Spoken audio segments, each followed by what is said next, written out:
بسم اللہ الرحمن الرحیم۔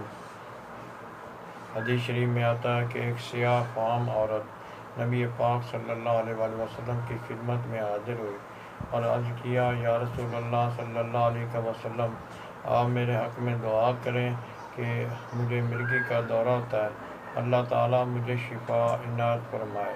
تو نبی پاک صلی اللہ علیہ وآلہ وسلم نے ارشاد فرمایا، اگر تم چاہو تو میں دعا کر دوں، وگرنہ اللہ تبارک و تعالیٰ اس مرض کے بدلے میں تجھے جنت عطا فرمائے گا۔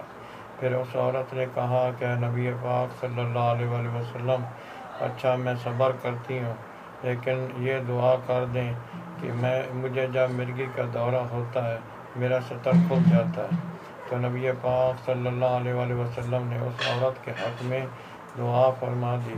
اس کے بعد اس کا ستر مرگی کی حالت میں بھی نہیں کھلتا تھا۔